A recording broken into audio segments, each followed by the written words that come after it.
Hello student, তোমরা কেমন আছো? আশা করি তোমরা সবাই ভালো আছো। প্রতাপ একাডেমি কোচিং পরিবারে তোমাদেরকে সকলকেই স্বাগত। তোমরা যারা বিদ্যাসাগর ইউনিভার্সিটির আন্ডারে অল অ্যাফিলিয়েটেড কলেজগুলির মধ্যে পড়ছো, তোমাদের মনে কিন্তু অনেকেরই কোশ্চেন রয়েছে, থার্ড সেমিস্টারে রেজাল্ট আউট কবে হবে, ফার্স্ট সেমিস্টারে এক্সাম কবে হবে, সিক্স সেমিস্টারে এক্সাম কবে হবে, এছাড়াও ফোর্থ সেমিস্টারে এক্সাম কবে হবে। আজকের এই ভিডিওর মাধ্যমে এই কোশ্চেনগুলি উত্তর দেওয়ার চেষ্টা করো। তাই তোমাদেরকে বলবো, চ্যানেলে নতুন হয়ে থাকলে চ্যানেলটি সাবস্ক্রাইব করে রাখো, পাশে থাকা বেল আইকনে প্রেস করে অল নোটিফিকেশন অন করে দেবে। যখনই আমি নতুন কোনো ভিডিও আপলোড করবো সবার আগে তোমাদের কাছে পৌঁছে যাবে। চলো বেশি দেরি করবো না, শুরু করা যাক। প্রথমেই আসি, তোমরা যারা থার্ড সেমিস্টারে এক্সাম দিয়েছিলে তোমাদের রেজাল্ট আউট কবে হবে? তোমাদের রেজাল্ট আউট মেবি কিন্তু মে মাসেই হতে চলে। তাই তোমাদেরকে বলবো, চিন্তা করার কোনো বিষয় নেই। যখনই বিদ্যাসাগর ইউনিভার্সিটির তরফ থেকে নোটিশ দেওয়া হবে তৎক্ষণাৎ কিন্তু আমি আপডেট দিয়ে দেবো।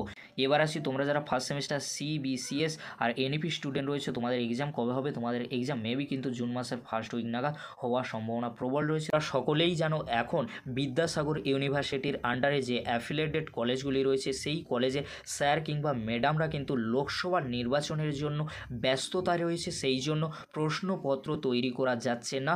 সেই জন্য তোমাদেরকে বললাম, তোমাদের এক্সাম মেবি কিন্তু জুন মাসের ফার্স্ট উইক নাগাদ হওয়ার সম্ভাবনা প্রবল রয়েছে। এবারে আসি, তোমরা যারা সিক্স সেমিস্টারে পড়ছো তোমাদের এক্সাম কবে হবে? তোমাদের এক্সাম মেবি কিন্তু জুলাই মাসে হওয়ার সম্ভাবনা রয়েছে। তোমাদেরকে বলে রাখি, তোমরা যারা সিক্স সেমিস্টারে বিদ্যাসাগর ইউনিভার্সিটির আন্ডারে অল অ্যাফিলিয়েটেড কলেজগুলির মধ্যে পড়ছো, তোমাদের এক্সাম মেবি কিন্তু জুলাই মাসের দিকে হওয়ার সম্ভাবনা রয়েছে। তোমরা এখন থেকে ভালো করে এক্সাম প্রিপারেশান নিতে থাকো। এবার আসি, তোমরা যারা ফোর্থ সেমিস্টারে পড়ছো তোমাদের এক্সাম কবে হবে? তোমাদেরকে বলে রাখি, আলাদা ইউনিভার্সিটির তুলনায় বিদ্যাসাগর ইউনিভার্সিটি অনেকটাই কিন্তু দেরিতে এক্সাম কন্ডাক্ট করে। এই কারণে তোমাদেরকে বললাম, তোমাদের এক্সাম অনেকটাই দেরি হতে পারে। তোমরা যারা ফোর্থ সেমিস্টারে পড়ছো তোমাদের এক্সাম মেবি কিন্তু আগস্ট মাসের দিকে হওয়ার সম্ভাবনা রয়েছে। তোমরা এখন থেকে এক্সাম প্রিপারেশান নিতে থাকো। যখনই বিদ্যাসাগর ইউনিভার্সিটির তরফ থেকে আপডেট দেওয়া হবে তৎক্ষণাৎ কিন্তু আমি ভিডিওর মাধ্যমে তোমাদেরকে জানিয়ে দেবো। আজকের এতটুকু, পরবর্তীতে তোমাদের জন্য খুব তাড়াতাড়ি পরবর্তী আপডেট নিয়ে ফিরছি। ভিডিওটি দেখার জন্য তোমাদেরকে অসংখ্য ধন্যবাদ।